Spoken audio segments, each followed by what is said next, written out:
All right, so I'm going to be doing projects, like I said, in my announcement in the garage.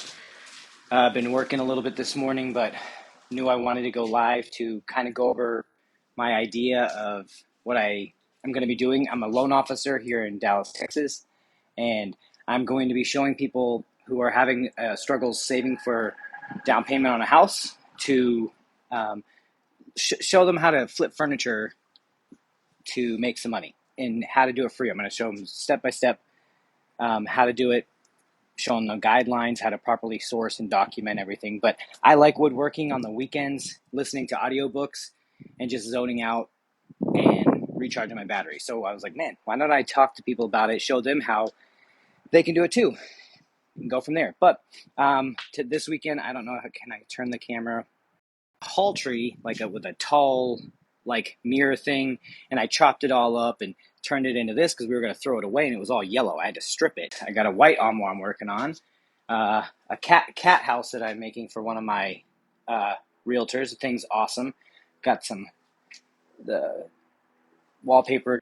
Is I we When I took it apart, I found a newspaper from 1891. But I'm going to just work on this. If you have questions, put it in there. I don't know how technology works. I'm just going to let it rip and keep talking. So let me flip this back around. Flip camera. Boom. All right, I'm going to put it on the standy thing so I can work on my freaking deal while chit-chat with you guys. Can you see this thing? All right, let me get my stool. Yeah. I got to do the fine detail stuff on this thing.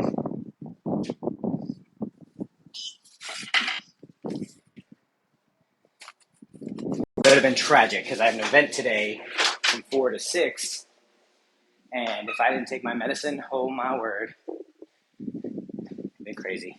Hey everyone, thanks for joining, and have any questions, put it in there. I'm a licensed residential mortgage loan officer who, starting in January, is going to be doing this thing I'm going to call Antique Curb Show, where I go and on trash days, find furniture or Facebook Marketplace for free, fix it up, flip it to show you how to save for down payment if you're struggling to find funds to get into a house. And so I'm also going to show matching it up with the guidelines for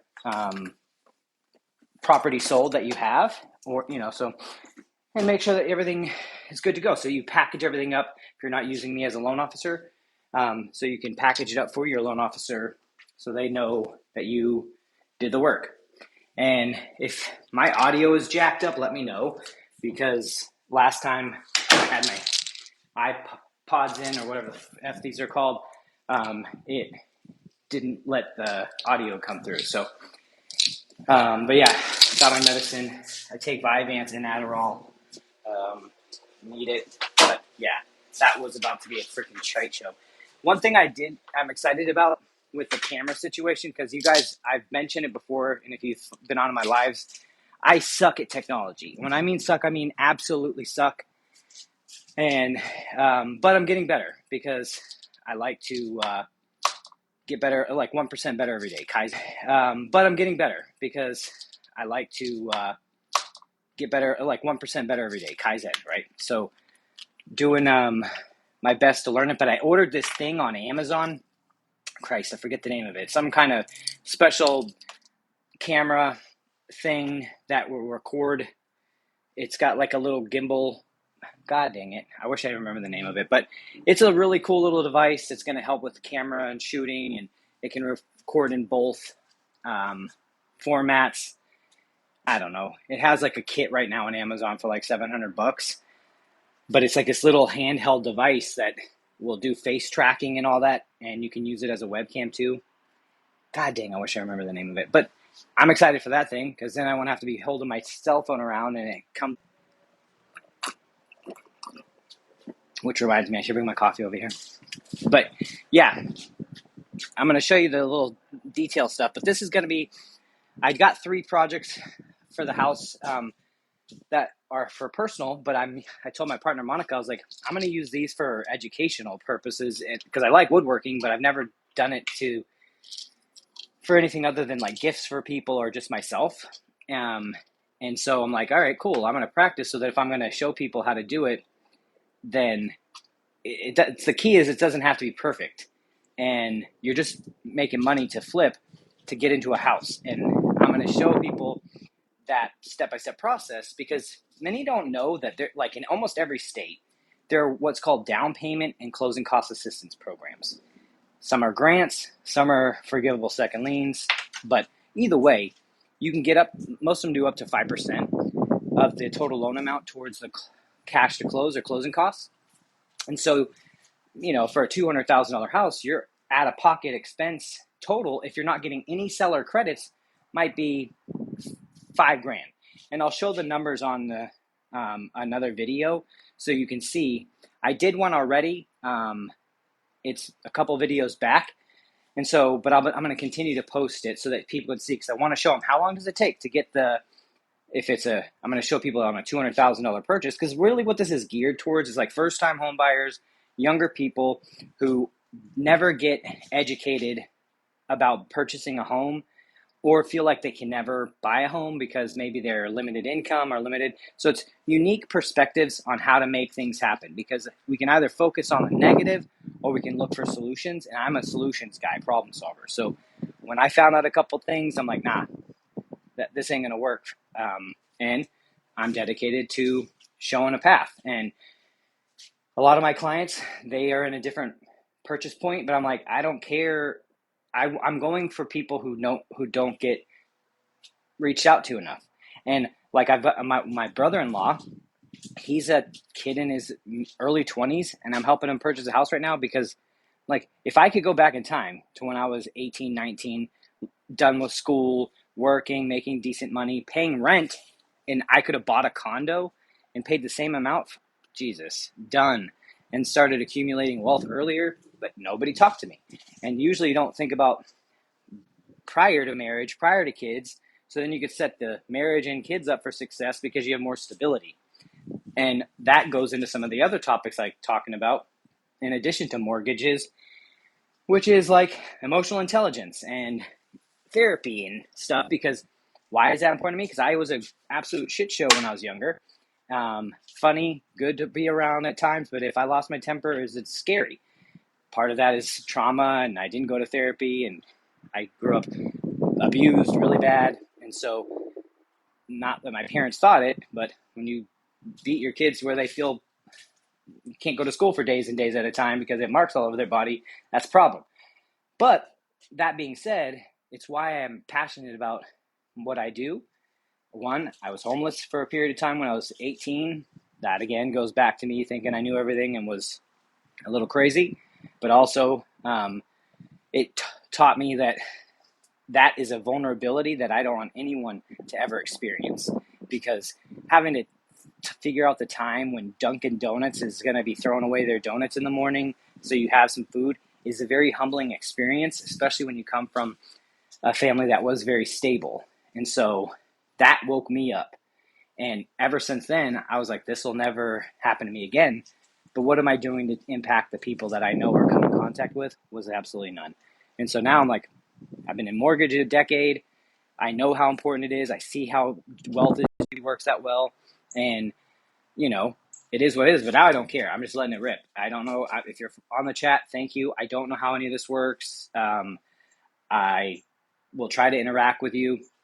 I don't have moderators or any of that stuff. So if you ask a question and I miss it, I apologize.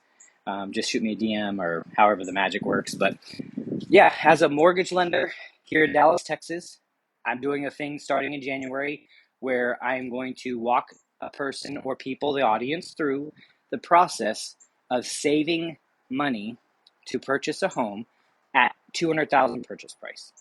If you want to see a different number, let me know, because we can be running it on the background. Like if someone wants 100,000, 150, because this is really starting out. I can show you higher too, but this is something that's meant to be attainable. Where I see a lot of people are talking about, oh man, yeah, home prices in the 80s were X. Yeah, but interest rates were 20%. So that is a different story. But if we can find homes now, especially with how flexible most jobs are, we're allowing you to work from home.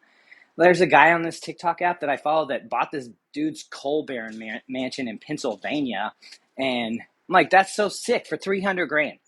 My house was like almost triple that, and it is not a Cole Barron's mansion. It's just in Dallas, and so I love it, but it ain't no Cole Barron's mansion or whatever you say.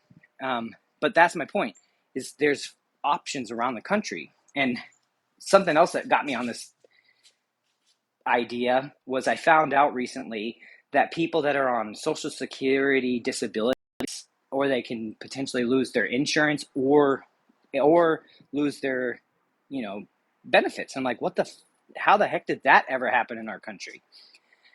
And so when you're thinking about that, they can own a house. I found that out. I've been talking with lawyers and different people to see about entities that I can set up to help some of this situation, especially with housing, because there's legislation trying to be passed to get that numbered up to 10,000.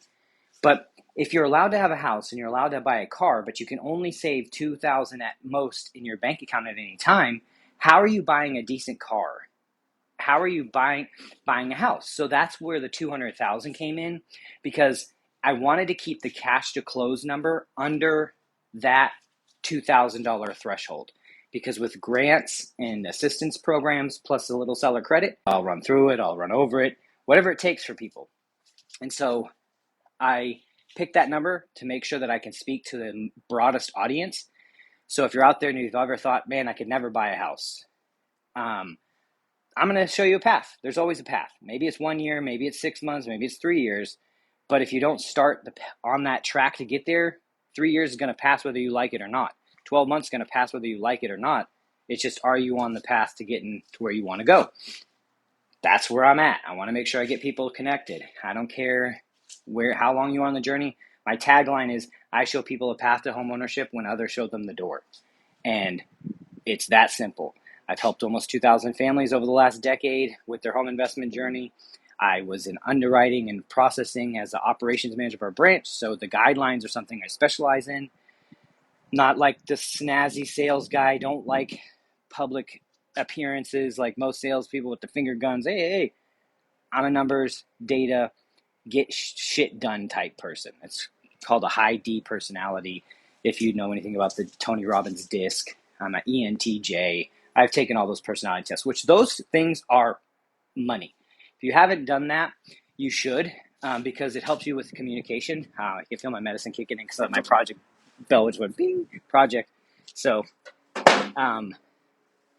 if you haven't done those, I highly suggest it, because it tells you how you communicate, how others communicate, and how you perceive things. And it really is eye-opening. But what I think is really interesting is recently, let me get my stand over here. Recently, I've been checking out different content on social media because I found like some astrology app called Pattern, and it like read my mail. If you haven't checked out Pattern, you should. I'm like, how the heck does it know this much information about me off of my birth time, my birth date, and location?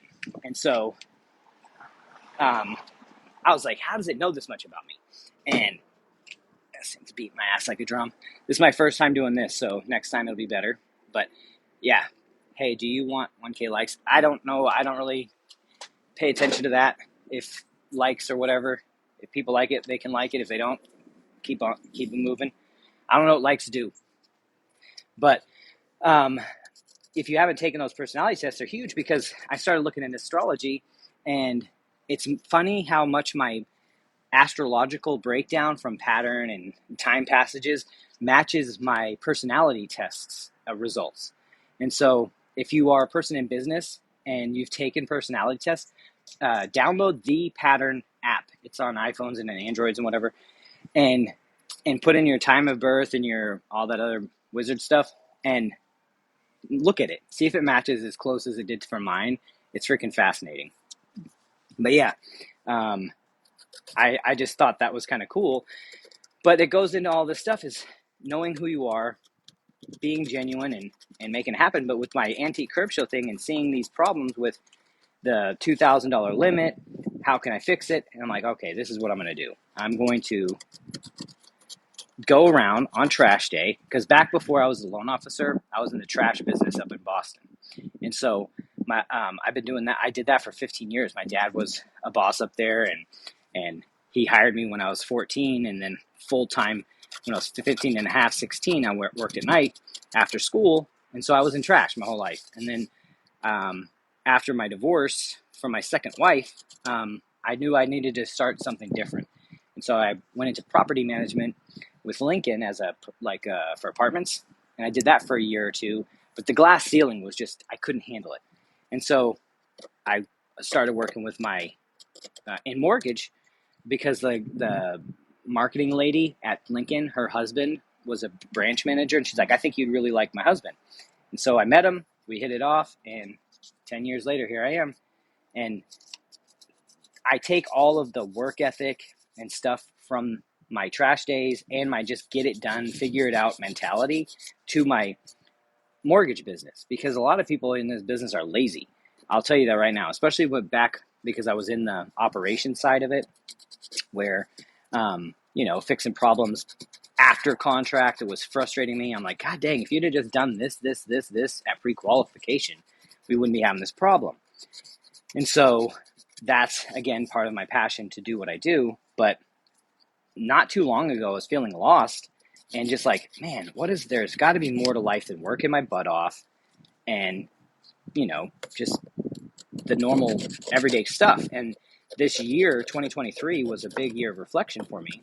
And finally, I started doing more TikTok stuff, educating, doing more events, which made me feel more in connection with who in my insides were feeling, and I stopped bifurcating my life, like trying to find work-life balance. I just was like, I'm letting this all rip. I'm going to be who I am. If people like it, cool. If they don't, whatever. And I'm going to go. And part of my passion and feeling was to be on here and not to make money off of this app, because I don't want that. I want to give to people. I want to tell people and walk people through this process, because from personal lived experience, I'm just a regular dude who was homeless when I was 18 for a few months in Boston, which was freezing in the October, November, which if you've been up there, you know what that feels like. And so I want to give back. I want to teach people how to avoid the problems that I went into in a way that makes sense. My voice is not going to connect with everybody. I know that. It's fine. I'm not going to engage with dorks or trolls. This is not happening. And if you have questions, put it in the comments. If you like the thing, do the thing. But I'm not here to get a massive following to commoditize this channel. Literally, I would not care one bit if I added another follower, if the people who are following me currently are happy and getting enough value and buying property. You don't have to use me. I'm a lender. I'm giving you advice that you can take and use with anybody in your area. And I'm happy to connect with you if you're not in Dallas. I can't do people if it's windy. I'm sorry. It is what it is. It's project day. I put the headset in thinking that might help with the wind, but I don't know. And if my hair and everything starts getting weird, that is what it is too. But yeah, just working on this entry table that I'm going to be staining and putting in our house. And then I've got the other ones. But today I've got an event at 4, but I got to meet up with my co-host at 2:30 at my office. But I live like a mile and a half from work. But I got to go at 1 to get showered and ready and dressed and all that jazz. But I wanted to get some stuff done today and talk about my antique curb show, which is exciting for me. Just an adventure. Go around on trash days and find nightstands or whatever. And I want to show it in different scales. Like, hey, if you have a project but you don't have money to buy tools, because like I have tools and stuff and I've accumulated over time. So I didn't want to have an unfair advantage over somebody who's starting from scratch. So I am going to show like, hey, here's a great one from scratch where if you just found a piece of furniture that maybe needs paint, you can go to Home Depot, Lowe's, or most hardware stores and find and ask them for like the paint that maybe somebody didn't want. Like I forget the name, the wizard term for it. Like maybe it was a mixed match color or just not a little extra. But then you can take take that home and it's a couple bucks. So you save money. You don't have to do everything with a bunch of cost if you're doing this little program. But, again, going back to why this is so important, I kept seeing on this app people talking about the housing market's going to crash. I'm telling you right now, if you look at data, that's not going to happen, period. Because the difference between now and 2007 and 8 when the market did crash was if you paid attention to birthing rates in the, in the 70s, around 1977, 1976, in that time period, that because you want to look at housing formations, and that's people becoming old enough to purchase or buy or become a household. The household, there was a birthing dip in the 70s, 74, 75, it started to dip. And so in 2007, 30 years after that time period, you had a dip in population because of the birthing rates. So then you also had 4 million homes available. So they overbuilt for the demand, but also the guidelines were so lax back then that if you could fog a mirror, you could get a loan. And so, and they had stated income loans where if your credit was decent, you told me you made 300,000 a year, cool, we'll give you loans all the way up to that. Plus then add on top of that balloon mortgages where you're only paying interest for the first couple of years, and then the balloon, and you can't refinance because there's no equity like they promised. That was a shit show. This is nothing like it. What was going on in 2023 was more closely similar to like what was going on in the 80s with hyperinflation, or like 1991. But you know what home values did in the 80s and the 90s and from 1942 through 2023? Homes appreciated. There's only 6 times in our country's history where home values went down. There were 4 or 5 times where they stayed flat, but since 1942 to current, like 77 years or 70 years, home values went up. And so people wanting to try to time the market for home value, thinking home prices are going to crash, really hurts them, because what ends up happening when the interest rates were higher, there was less competition, meaning sellers were having to pay title policy, which wasn't happening for the last few years, seller concession, which wasn't happening for a couple of years. It's also why me and Monica sold our house in Richardson.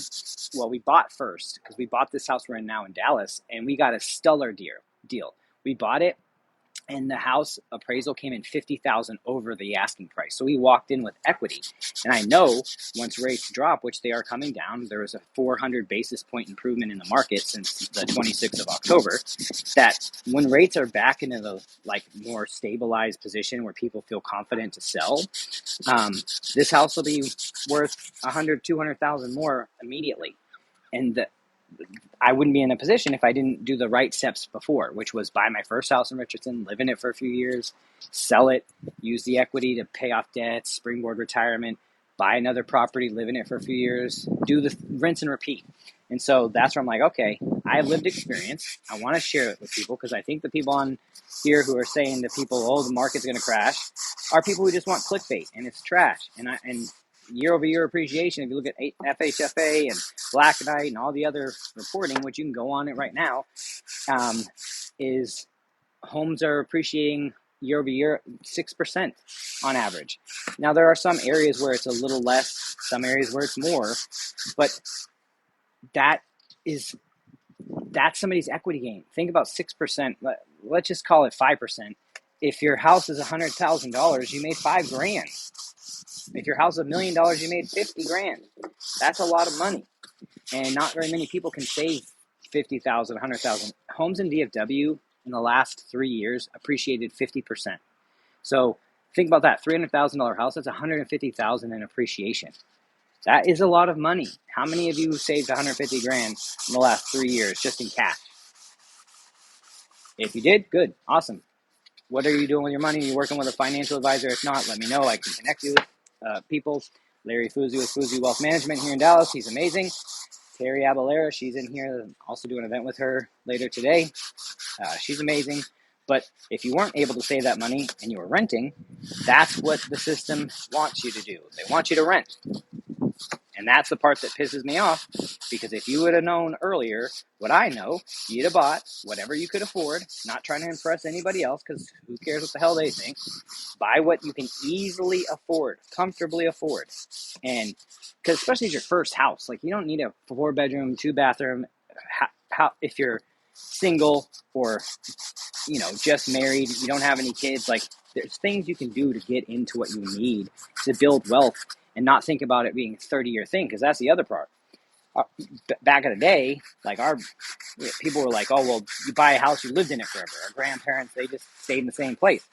But now, with appreciation rates as fast as they are, and people's jobs moving, and people aren't working at the same place for 30, 40 years anymore because there's no pensions, the mindset has to change. But if you don't get new information, you're not able to make different decisions because you're still consuming the same data and same opinions that you've been listening to your whole life. So it's another reason why I started doing more content, because I hope to catch the one person who's been hearing over and over that they can't do something and show them a path where they can. And so, again, if you're looking to purchase a house or you think, oh, I can never do it, great, challenge me. Show me why you can never do it. And I bet I can come up with a solution to make sure, to show you that it is possible. You just got to have a plan and follow it. Go from there. There's also programs that I don't do. I can pretty much do everything in the state of Texas, but there is something that I can't do, and it's called NACA. I think it's national, but if you have never looked into NACA, it's NACA. You absolutely should. Just because I can't do it doesn't mean that I don't want people to know about it. Because, again, what's most important to me is that people build long-term generational wealth through home ownership, and that's appreciation for saving. So NACA, in essence, what they do is it's like a counseling program where sometimes it's just 6 months, sometimes it's a year, but they'll walk you through savings, they'll walk you through the monitoring your checking account, and this whole process. But at the end of it, they pretty much will cover all your down payment and closing costs, and their rates are pretty solid. So if that's another option for you, if you don't want to do the process of identifying opportunities to save money by doing what I'm doing, flipping furniture, or using down payment and closing cost assistance programs, NACA is like a down payment and closing cost assistance program. It's just specific to NACA. And so you'll have to communicate with them, but Google it, look into it, start talking, start having conversations, see if that one's right for you, interview them, and see what it looks like. It's never bad to get information. And the good news is you don't have to wait till you're absolutely ready to talk to a professional. It's better to talk to a professional before you waste a bunch of time trying to figure it out on your own. It's kind of like WebMD. Like, have you ever been on WebMD and you have some minor symptom, you go on there, and next thing you know, it's like, you might have tuberculosis. It's like, well, Jesus, I came in here because my elbow was hurting and I got tuberculosis. What the heck? Same thing when you're trying to do research on something that you have no idea about, thinking that you're going to gain more information than talking to a professional, like what I'm talking about, mortgages. But it's good to talk to a couple, just in case, to find out whose personality and whose communication and systems are the best for you. Because every type of lender is a little bit different. Hey, Guapa. Oh, we got a delivery? All right, I'll go get it. Girlfriend, let me know. We got a package. She's the boss. But yeah, so NACA is great. I don't do NACA. I don't do NACA, but you should check it out. But with me here in Texas, there's so many great programs. TDHCA. Oh, goodness, my Party City stuff. TDHCA. T-Shack. I like T-Shack and Seth better than TDHCA, just because of the structure of how the repayment on the grant is handled. With T-Shack and Seth, they have grants that are handled like a gift, and they also have 3-year, or they have a 3-year forgivable second lien option, which means there's no interest or payments for the first 3 years unless you refinance or sell. And if you refinance or sell, you just repay back the assistance funds. But with TDHCA, it's for the life of the loan. I also have stuff like NOAA, which is a fantastic program, and that down payment assistance. I've also got Community Promise. There's a ton, but every lender pretty much has something like that. You just got to talk to them about it. So, hey, how's it going? But that's why I wanted to be on here, Sharon, because I don't want to gatekeep this information. I want you to be able to ask questions like, what is my loan officer going to ask for? Why are they asking me this question? Why are you doing this? Why are you going to show people how to save for a house by flipping furniture? Don't you have something better to do? One, I'd be doing projects in my garage anyway, so that's why I want to do this. But also, it's a passion. So I want you to be feeling safe and comfortable and confident with your decision to purchase a home. And how I do that is through education and telling you what's going to be, what kind of questions they're going to ask. So If you have any questions, go ahead and put them in the chat. I am not great with technology, so if I missed your shit, ask it again. Happy to answer, but just give me some grace. But yeah, I'm not going to do, also, I've had a couple of people try to join my live and ask me to do some kind of battle stuff. I'm not doing that. I don't know what that is. But if somebody wanted to ask questions, I'd be more than happy to do that with you on here. But otherwise, you're just going to see me sand this project and chit chat and enjoy the ADHD spins in circles. But happy to answer any questions. Woodworking, emotional intelligence, how not to get divorced twice, um, trauma, therapy, CPTSD, whatever. I'm down. Also, like on this cool journey, I've been a couple of videos about people I'm following with content. Yeah, exactly. People with following with content is like, I grew up in a unique situation, but but I was also Christian, really into that, and I thought I was going to be an apologetic, but through self-love and understanding and therapy over the last 10 years, I really saw how toxic a lot of that was. And I'm like, I'm out. I cannot stand beside something that would require, because like I have a son who's about to be 20. There's no way in the world I would require him to die in order to save people that I made. Like, that's the best plan I can come up with. I cannot believe I was so stupid before. And if that offends you, that's okay. You could be offended by it. But one day when you wake up, you're going to realize that there's greater love out there than somebody who's going to control and manipulate you through fear of eternal punishment for temporary shit on earth. And so I got free from that, but but it started with self-love. You cannot get there unless you do the work internally to figure out why you ever needed some kind of space daddy to make you feel better about yourself or control different things. And so um, it's important. And so I started doing that work with myself and healing, because I was a nightmare at times in my past. Like I said, I've been divorced twice. And I like leaning heavy into my failures in my past, because that's transparency in how things get fixed. Because I think what kept people down for so long is the secrets. Oh, we can't share what this one did. We have to be quiet about this. We got to make this we don't want to cause uncomfortable feelings for who? The survivor or the victim? F you. That we're going to make them happy and safe, not the guy that or the girl that's being creepy. And so that's where I'm like, I had to get free from it. And I knew that this was important because I did not want my legacy to continue to be what it was in the past. And that's super funny, crazy guy who's down for anything, but then all of a sudden, boom, you beta tell. Yes, I am going to do that because it's important as a man, because also this thing about toxic masculinity, all bullshit. I am not worried about what other people think about me. And if you are, that is a problem. And if you can't handle somebody else being somewhat different or this or that, the problem is you, not them. So again, it goes back to why I do this work, is being open and flexible and learning how to communicate and understand and see variances and differences, not as a threat, but as something to be enjoyed and learned. Because if you're in a trauma response, or if you're still in a fight or flight response because you grew up abused, you're not going to be able to see the world the way it actually is, because you're seeing it through the lens of trauma. And I'm not a therapist. I'm talking to you from lived experience. I used to have such hypervigilance, and I did not know what that even was, because growing up abused, you're always scanning for threats. And I have my fight or flight, my natural response is fight. And so whenever I start to feel it, my anxiety starts to build a little bit and all this other stuff. And I'm like, why am I feeling like ready to go? And I didn't realize that was a trauma response, and it's subconscious trauma response. And until I started really being cognizant of that, I never addressed those trauma response moments. And back in the day, because my emotional intelligence was that of a potato, I didn't realize that me being angry, even if I'm not angry at the person, can impact an environment and make somebody not feel safe. And so back in the day with my, I'd be angry and people would be like, feel nervous or scared. I'm like, why are you nervous? I ain't gonna hurt you. I'm just pissed off, this, that, or driving like a psychopath when I get pissed or whatever. And then the person in the car is like, well, this makes me scared. And before I never understood that.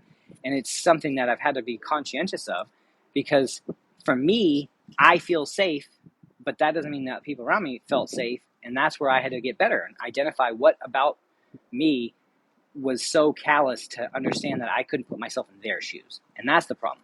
So deconstructing Christian faith, because they don't want you to put yourself, they say they want you to put yourself in their shoes, but it's not actually accurate. They want you to put your shoes on them and make them walk the exact same way you are. Otherwise, they're weird, they're not Christians, and all this other trash.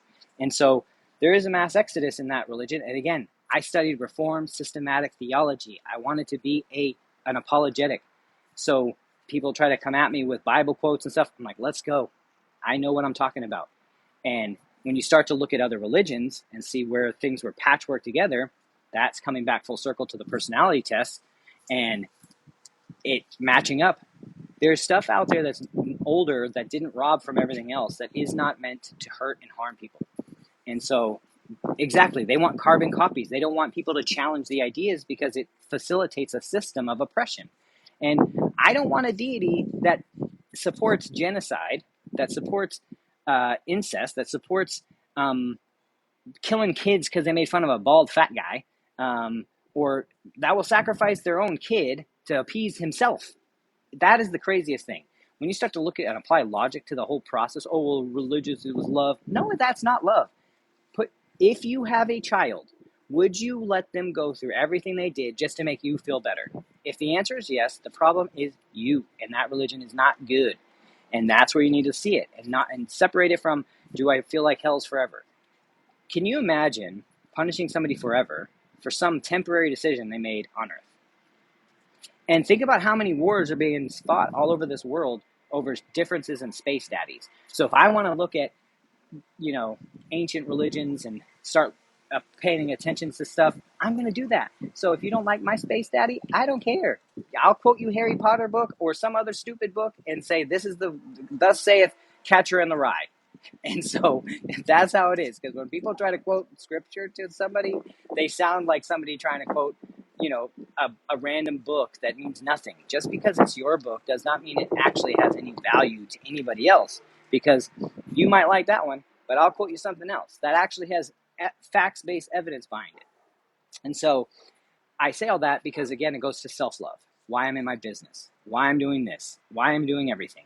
Is everything coming from inside. I don't want to see people hurt. I don't want to see people struggling. I want to show people with whatever tool. If you don't like woodworking, cool, don't woodwork. Tell me what you do like to do, and I'll come with a solution. That's one of my strengths is problem solving. And so that's what I'm here to do. I like woodworking, so I'm going to show people woodworking stuff. I'm not great at it. I just Google shit. But that's it. I'm going to buy my second house for me. Good. I would appreciate it. I would love to help you. I also really enjoy your content. First of all, you're a gorgeous lady. You're always putting up awesome stuff. But it's been an adventure. But yes, I would absolutely love to help you when you're ready to buy your next property. But I'm a licensed residential mortgage loan officer, and so I help people get the funding they need to achieve their goals. And 4-unit properties, I can go up to 25 units. So it would be a pleasure to help you. And so, again, it goes back to the love in all of these things and seeing the hate and clickbait stuff that's online. Because that's what sells right now. The content that sells is like the angry stuff. You go on YouTube and you see like every caption is like somebody looking like they're pissed or triggered, and there's big bold letters and all this other crap. It's clickbait. And it's unfortunate because there's better ways to get engagement, in my opinion, than trying to rage bait stuff. And, oh, this is going to happen. The market's crap, this and bull. I'm going to show people a path, hope, instead of just despondency. But, yeah, again, going back to this woodworking project, it's beating my ass like a drum because I don't like doing little teeny tiny detail stuff.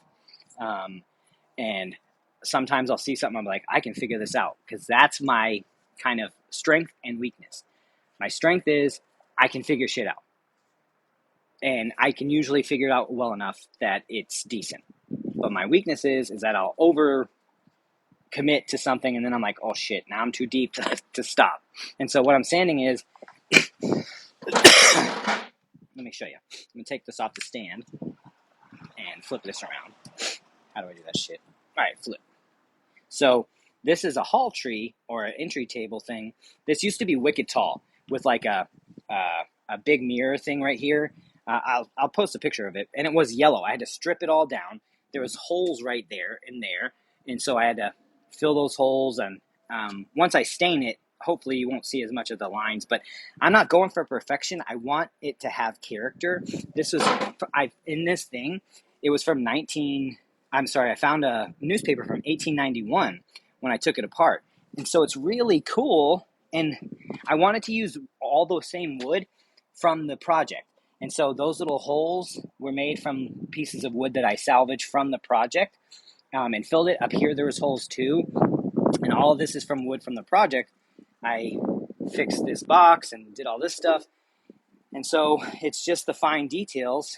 I refinished these hinges because they're really cool. Yeah, they are. See, it's like, look at these hinges. Like, they're old as balls and they have cool little markings. But yeah, that's what I'm doing. That's what I'm sanding. But I've got that project. I've got this other big ass armoire that I'm doing.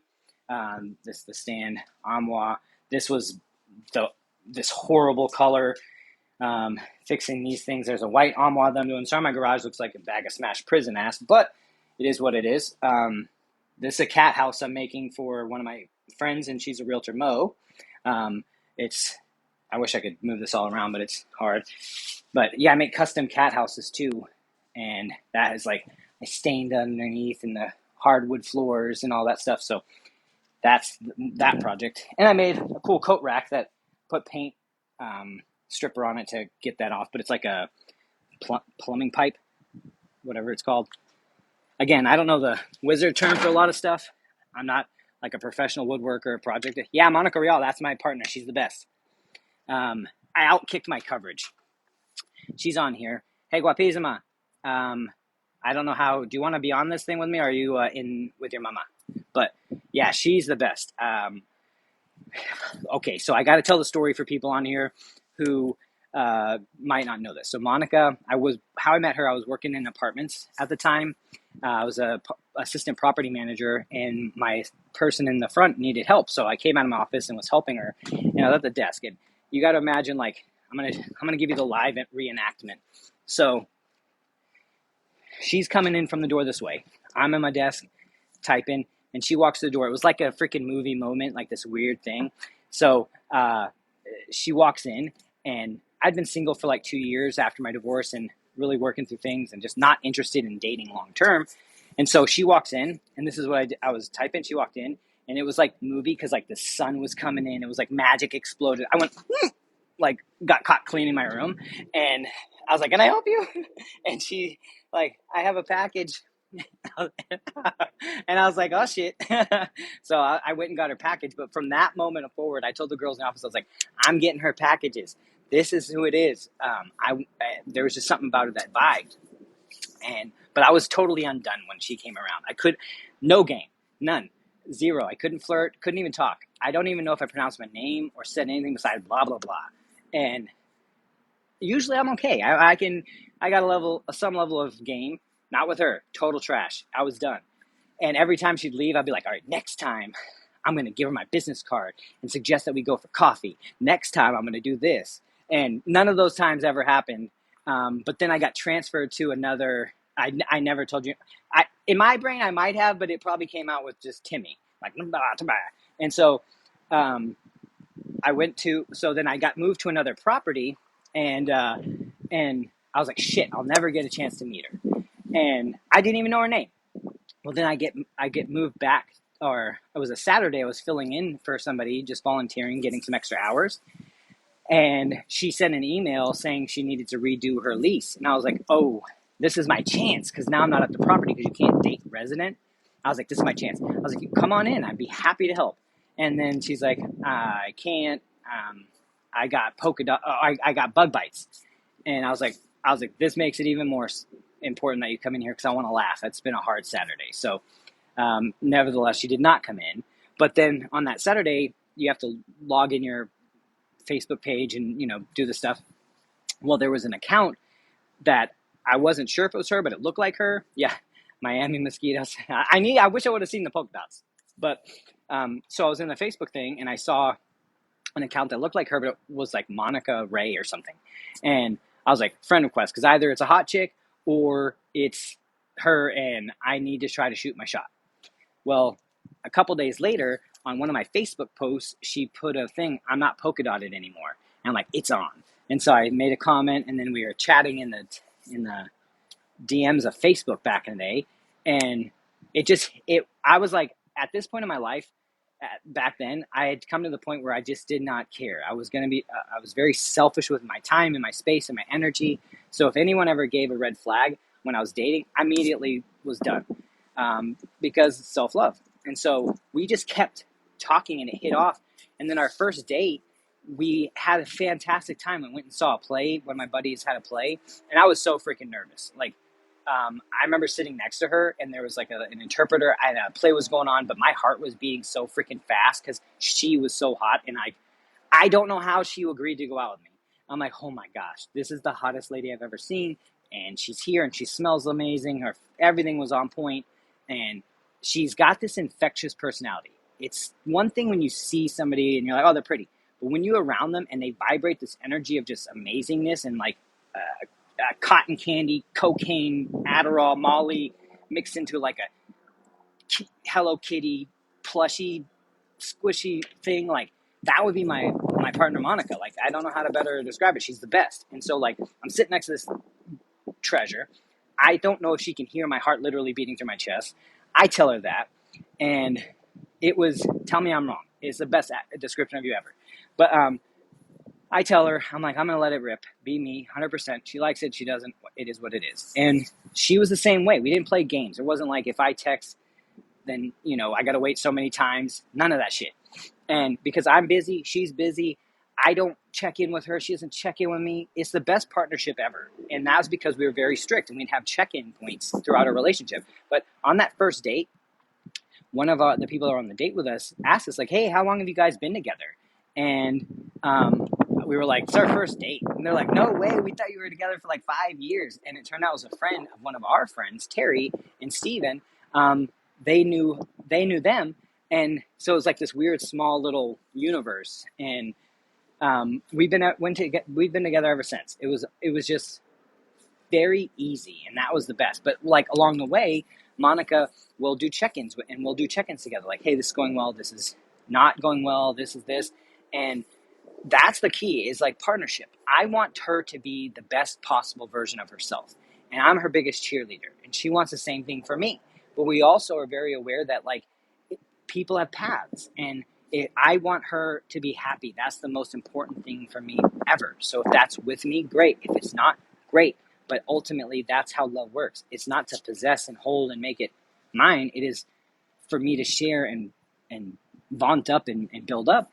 And so that's why you can ask her. She's on this chat. We don't fight. Like, we've had disagreements, but like fight, be toxic, none of that shit. In 10 years, because if you love yourself and you understand that what you give them is a reflection of what you feel inside, how could you treat them bad and then expect them to do anything different? And so, and you also have to be flexible and understand highs and lows and stuff. And Monica's a boss. Like, when I tell you I outkick my coverage, she's a fucking boss. Like, she's one of the most well-recognized anime voice actors in the world. She's super awesome, talented. She does a lot of video games and cartoons and shit. And it's a magic world. I'm a math, numbers, and business guy, so I have no idea about the art that she does. But she's also a very talented writer, a theater actor, just overall everything badass. Like, got like queen status, makes great money, crazy. Like, she is a boss. She does not need me. I hope one day she doesn't wake up and some magic spells cast and she's like, this is how this guy really looks, because she's amazing.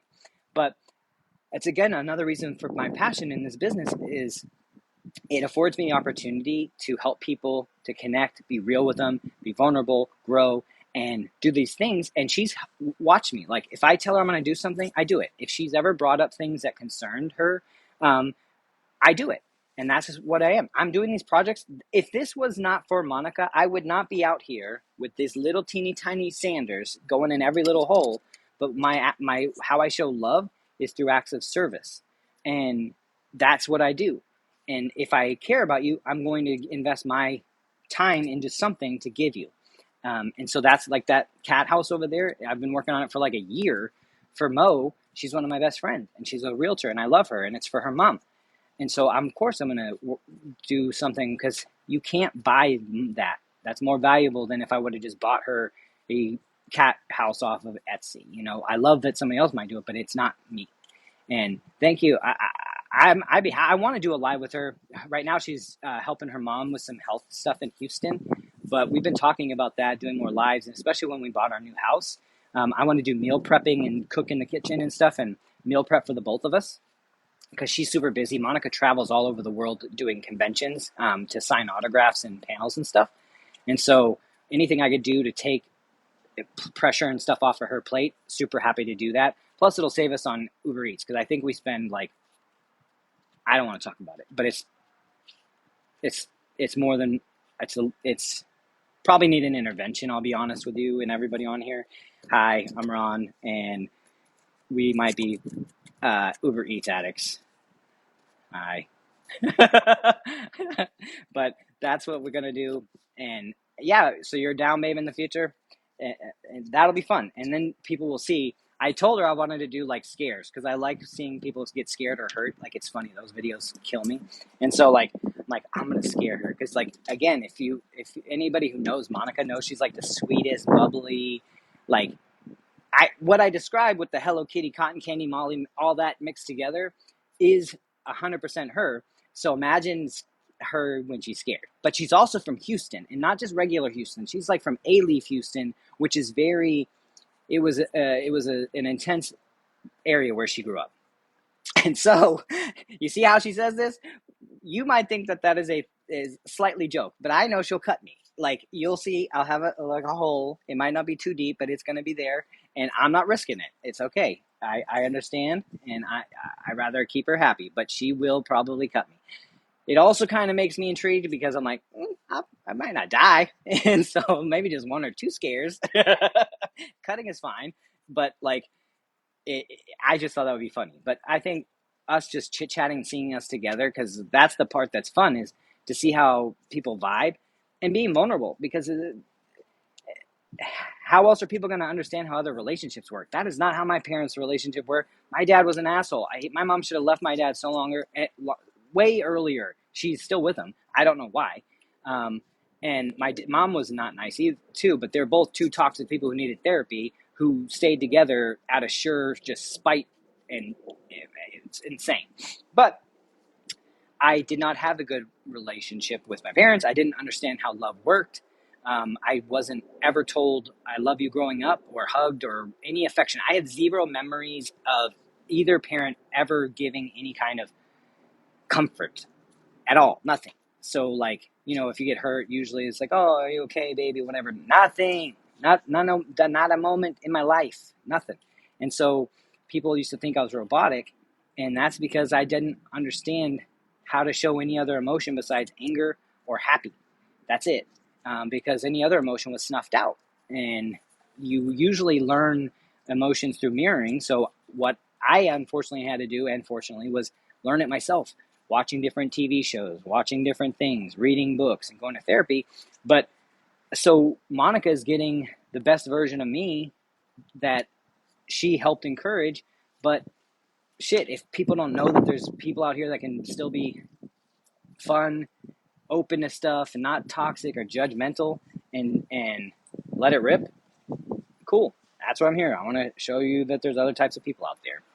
Also, like what I talked about with, like, I've seen this other stuff here that was kind of a pet peeve, is guys that are, when they're talking about partnership, because Monica's on here, and I love that she won't pull punches. She'll say good, bad, ugly, whatever. But like guys that worry about what their partner is or texting, babe, how many times in a day?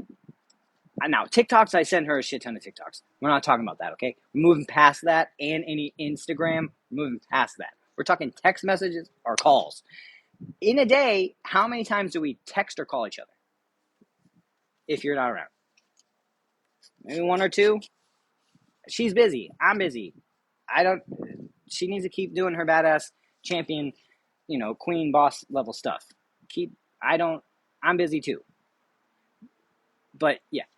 There are a ton of TikToks. Yeah, see, exactly. TikToks are also my love language. But yeah, and that's the thing. She's busy. I don't care what she's doing. I trust her. Go have fun. Go be a boss. Go do boss shit. Tell me about it later if you got time. If not, we'll talk about it when we catch up. Like, go get it. And that's the part that's so fun in all this, because before I was a workaholic, and I did it out of this constant need of feeling some level of pride or making somebody proud, which was my dad, because he never told me that growing up, which it is what it is. But I had to break that cycle for myself to where I was making myself proud. And that's where, like, okay, I'm not working 150 or 100 hours a week anymore. I'm going to work what I feel is good and take care of my clients, but take care of my family. And something that I've stood by is I want to give my family the best of me and not the rest of me. And I don't remember where I heard that quote, but it really impacted me, because it's like some people, when they go to work, they feel like, oh, I got to come home and decompress and do these things, which decompression is works. But if you can't decompress with your partner, that's not their job. They're not your therapist. Go to therapy. Talk to a therapist. See what's going on. Maybe communication's not there. But you know, she's not my source of therapy. She's not my source of healing. She's there to support me and encourage me and tell me where blind spots are. But we can't look at our partners as the only source of what motivates us to heal, because that's when it won't work. That's why it never worked for me in the past, because, of course, somebody can get better for a day or two. You do something bad, that's what manipulators do. They manipulate, they control. Exactly. You got to put yourself first in mentally health, period. And that's exactly right. And so I knew the games. That's why whenever, if you're on here and ever share or chit chat, I know that what guys are going to say, the toxic shit. I know the excuses because I've been there. And it's a patriarchal, toxic masculinity bullshit that's kept people trapped. But it really is a lack of curiosity. And that's what I've learned about a lot of this stuff. When somebody's doubtful about if the housing market's going to crash, or if somebody doesn't like somebody because they're a different religion, or somebody doesn't like somebody because they're gay or on the LGBTQIA plus spectrum of which I think everybody's somewhere on that spectrum, just depends on the day and different factors. But if they're honest with themselves, and that's the part where it's like they lack curiosity. And so when I first got on this app, I grew up in a teeny tiny town in Massachusetts that had zero diversity. I moved to Texas, start getting exposed to stuff, but the world, the way the America's worked, it's meant to keep you in little boxes. And so I did not get exposure to stuff. And then I started on TikTok, and it exploded. I got exposed to tons of different people, types of people, and everything. And it excites me because it's new things to learn about. And so, like, I see some people getting, different things that are pissing people off in the world right now. And I'm like, why? You've lost curiosity. And it's out of fear, and it goes back to this. Some people, it's for their space daddy situation. And is he going to be mad at me because I like this or that? If a dude's going to kill his own kid, I'm not worried if he likes me or not, if I like a boy or girl or they or whatever. That isn't a person I really care about their opinion. So, and if they want to judge me for hell, if you're going to a place that's run by the guy who got kicked out for disobeying the guy, why wouldn't it be a party where you're going? Like, the logic train does not follow. And so that's the part where it's interesting, because it's been a fun adventure for myself, is challenging different boundaries and spectrums and concepts and deconstructing. And it is an adventure. It's scary, but it's an adventure. And because when you ask yourself, when you start to have a negative reaction, because like some guys, toxic masculinity, bullshit, if they see something that's a little different, they're having a reaction to it. But I ask them, whose voice are you hearing? Is it yours? Or is it maybe your dad's? And is your dad hearing his dad's voice, or someone else's voice that's telling you, don't cry, don't be a sissy, don't, like all these derogatory terms? That's not your voice. That's somebody else's voice telling you how to think. Do you want to be controlled by somebody else and an idea of somebody else? No, I don't like to be controlled, so don't be controlled there. And if it pisses you off or gets an emotional reaction, that's a good sign that you need to do some more work there, or to dive a little deeper there and to get to the origins, because why does it bother you? And especially if it's not hurting you or have anything to do with you.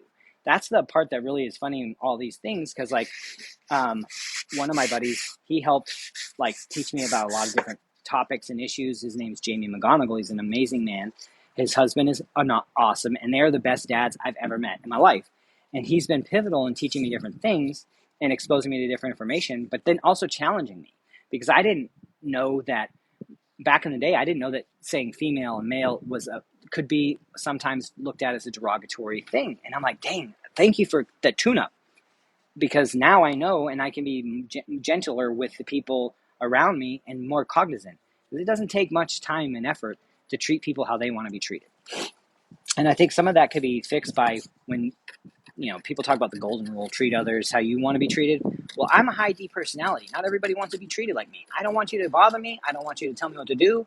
I want you to be there and have fun, or not be there, period.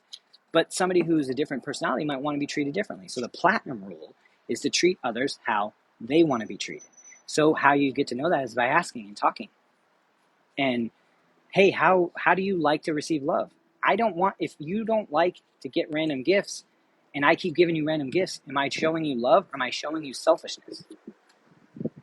See, that's where it's all about communication. That's why Monica and I do well together. That's why, relationships are a reflection of how you feel about yourself. If you're having problems in relationships, there might be something that you would need to look into. And it's not like you're bad or you have a problem. It's people go through shit. Life's a bitch. And you might need to talk to somebody about it. And if you don't have, there's advocacy groups and all sort of stuff, but get yourself safe first. But keep being curious in everything. Stay curious. Don't have a limited mindset on anything. And have fun, adventure. That's the same thing with like food.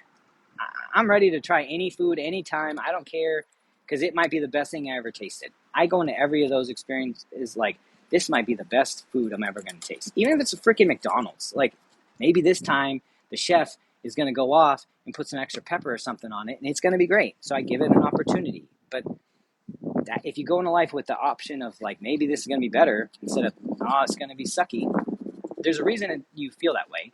And a lot of it might be some unresolved trauma. But don't feel bad about trauma. Don't beat yourself up. Life is hard. We've gone through this shit. Nobody gave us an owner's manual. And then we get just good enough right before we die.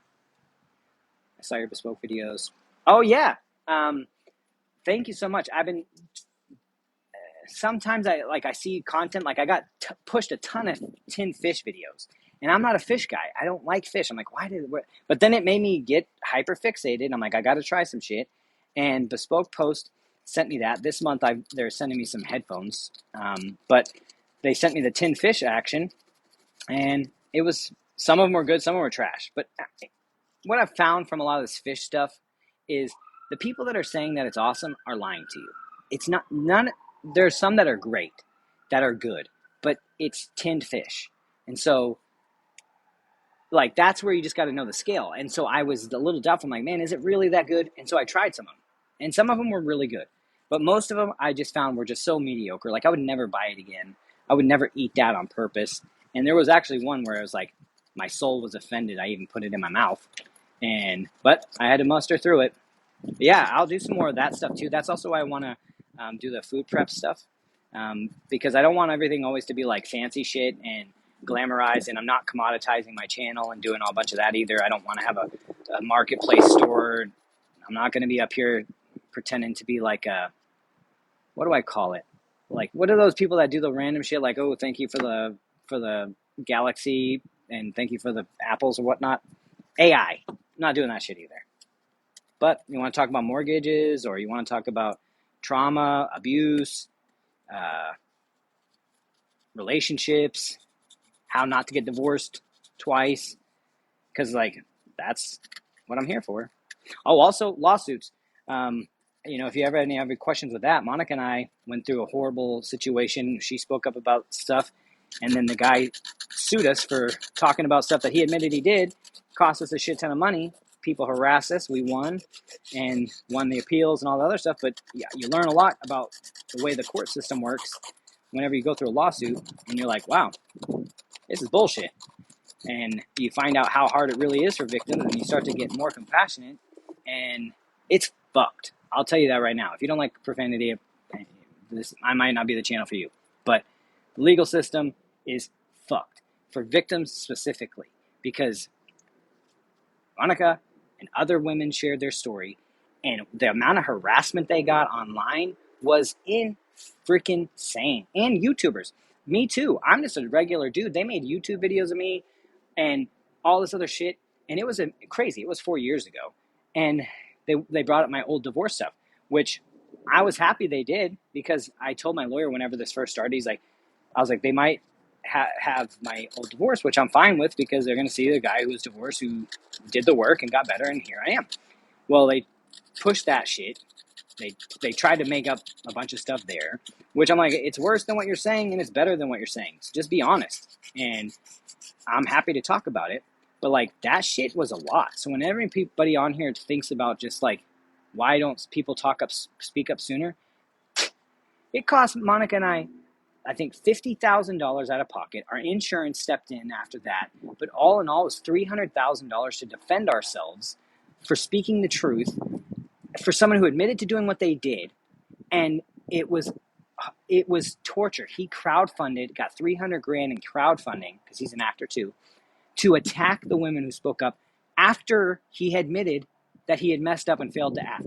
We're not talking, not in every situation, but most situations it was just, typical creepy, he's like a 61-year-old creepy dude, hugging, kissing, pulling hair, the stuff that's not appropriate. He got smashed and fired for it, but then his fans backlashed and went after it. So backlash can be costly. Absolutely. It was that's part of why I didn't come on social media for a long time, because anytime I'd make a post, anytime I do anything, his fans, trolls, would be blowing up my stuff. And like my natural instinct is fight. I'm like, okay, I'll find where the fuck you live, and we're gonna handle this thing face to face. I was born in a different generation, but like we ain't handling this keyboard status. I'll bring my keyboard if you'd like, but we'll handle this a different story. But that wouldn't get me anywhere in a positive way. But that is what was going on in my mind. I had to really work through that because trash business, Boston, it's a different way to handle shit whenever somebody's coming at you like that. Because we had people coming by our house taking photos. My son was walking to school, because this was 4 years ago when he was still in high school, taking photos of our house, posting online, doxing, crazy shit. I never knew this world existed. And then as she spoke up and I'm defending her and her friends spoke up and other women speaking up, all these people started sharing their stories about stuff that had happened to them from by other people. And you start to find out how many people have actually been messed with in this world, exposed to shit. And you're like, the rose-colored glasses got to come off. And we got to listen to people and fix it and not try to make excuses and worry about canceling. If your actions get you canceled, then that's your actions problem, not the canceling. The canceling is a consequence. And so that's the part that really is something lost in the sauce with some of these people, is they think that you speaking up is what's causing the canceling. And that's not the truth, because the reason they're getting canceled is because the stuff that they did that caused you to speak up. But yeah, I'm happy to talk about that stuff too, because it's important for people to know. And also because there's tips I can give people. If you are ever sued, this is why you need to have either renters or homeowners insurance with personal injury protection, because it will help cover you in a lawsuit. But you need to make sure you contact your attorney right away. But if you were ever a victim of anything and you decide to speak up, double check your insurance is in place and all this other stuff, because people are sue happy. Also, check out your state if they have anti-slap laws in it. Thankfully, Texas does, so that helps, but they're also public figures, so that is another thing. And also, truth is an absolute defense. But yes, it's really, really freaking sad to see how much attack and craziness we went through for years over that. And, it really opened my eyes to a lot of stuff. That's also kind of where, when I first met Monica, I think I shared with you guys that she's an anime. She's an actor who does a lot of video games, anime, cartoons, commercial work, just a lot of stuff. Yeah. But I never went to a convention before. I didn't know any of this stuff. When I was in high school, anime wasn't cool. It was dork shit. And like, I didn't play video games. I was business. Like, I was about my money. And so none of this stuff I didn't know any of this world. I didn't know Star Trek. I never seen it until I met her. I didn't know Star Wars. I didn't know I seen a couple episodes of Star Trek, but the other one, Star Wars, I never seen that shit. And then finally go with her, and then I start to get exposed to this world, and I was having a good time. thinking how inclusive it was, because I went to a con and it was a small one and nobody was getting bullied. Like there's like this big dude who's dressed up like a, I found out this is a show called Sailor Moon. He was dressed up like one of those people. And I was like, man, this is cool. This guy's getting pictures taken of him and he's feeling good and happy and everybody's being chill. I was like, if the world could be more like a convention, it would be awesome. And then after that, I saw a different side of the community and I'm like, no, I'm out. Bye. I don't want anything to do with this. And it's sad because there are some really great people in it. But after that, I was like, oh no. Because then you start to see the toxic side of it and the way they follow and what they follow and what they're into. And it's like, oh God, I'm out. I'll just go be alone in the garage doing projects. Sailor Moon, I've never seen a single second of it. But, you know, it's a very popular show. And I thought it was really cool that that person could be in an environment where he did not feel threatened or scared. He could just be himself. And I thought that was amazing. So it was really unfortunate that I haven't gone to cons with her. I think I went to one this year, but used to go to several with her every year and just decided to slow that down because I just didn't want to deal with it anymore. And maybe in 2024, I'll go to more with her, but yeah, it's an adventure. But yeah, it's crazy to see what she's doing and seeing how all that stuff blows up in cartoons and shows and how much it impacts people's lives. Like when we first started getting together, I started seeing it on ESPN, people talking about Dragon Ball. She plays Bulma in that show. And different things on ESPN. I was like, babe, it's starting to come into my world now. I was like, this is on ESPN and different shows, because this was almost, me and Monica have been together 9 years now. Or, yeah, I think 9. And so it was crazy to see the transition from how popular anime video games have gotten over the last few years, especially with the lockdown and COVID, because, you know, people got to stay home and just kind of watch shows, and it's blown up. You love Sailor Moon? Do you watch any other kind of anime shows besides Sailor Moon, or was that just the only show you like?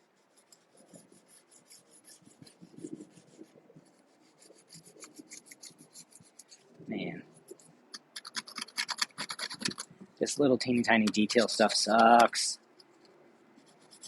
but it's gonna look awesome. Oh, also another thing I'm gonna do with this hall tree I'm doing, because I found a newspaper in it that was from 1891. They used it on the backing of the mirror. I'm going to put a time capsule underneath. So I'm going to put a little bit about me and Monica, how we met each other, put some pictures, newspaper from like the Rangers winning the World Series, just some little things from this time period and some money, and seal it up in there so that 100 years from now, if somebody gets it or finds it, they get a little time capsule. So I think it's going to be fun.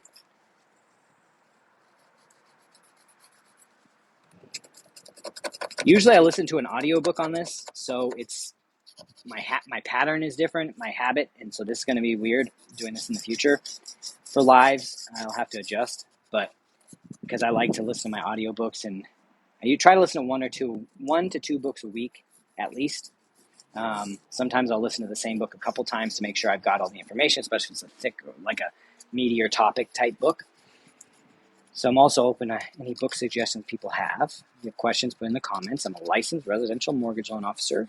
I'm preparing and just talking about a little bit of stuff. Like I'm going to be in January.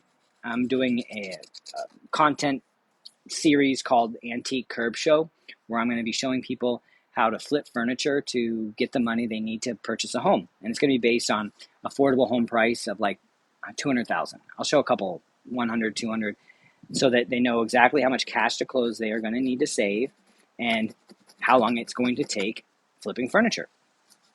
If you don't flip furniture, that's fine. This is not going to be for you, but you're more than welcome to watch. But I just saw people talking about how they'll never be able to own a home, never be able to do this, and I'm going to show them a path where maybe they hadn't considered. And if you don't like woodworking, that's fine. Let's have a conversation about stuff that you like to do. Because what we're going to treat this for is the cash, the funds to close, not for income. But I can talk about how you can use it, or the timeline it would take if you do start a small business or something, to use not just the cash you accumulate, but the income show you how to use that for guidelines as well if people are interested. And that's not difficult, just a little bit longer. But one of the things about the home buying process and journey is time is going to pass whether we like it or not. And it's just, are you on the right path to achieve your goals or are you not? And if you think you are and you don't have a plan, you are not on the path. You are just going to be going endlessly. It might take you longer. You might spend more money than you needed to. And when you do that, you're also accumulating opportunity costs because missed savings through principal balance reduction by just making your payment, and also missed opportunity on appreciation gains. And that can be devastating. On a $300,000 house, if properties appreciate 10%, that's 30 grand in a year. And if the payments say 2,500, or let's say $2,000 for easy math, even though it would be more on a $300,000 house, if it's $2,000, that's 24,000 for the year for just the rent. You add the 30,000 for the missed appreciation. Look at 54 grand every year, and it goes up and up every year if you don't buy. That is devastating. So that's why I want people to buy what they can easily afford now. You have to define reality the way it is, not the way you want it to be. And you can create the reality in the future, but you cannot wait. You cannot make a future for yourself expecting a reality that you're not willing to work for. And so home ownership is one of the most important things to building long-term generational wealth. It has been a challenge for a huge portion of our country, either through a lack of information or intentionally. And if I want to see change, I got to be the change. So that's why I'm on here, giving education, teaching people how to make things happen. Also answering questions, being real, and fulfilling a side of me that I typically would never have been open to because I'm private. I like to woodwork, be alone. I'm not a big fan of functions and going out and doing anything other than being by myself, honestly. And so I was like, let me let people in my little world and just chit chat, answer questions, be real. Sand. I gotta focus, get some of this done.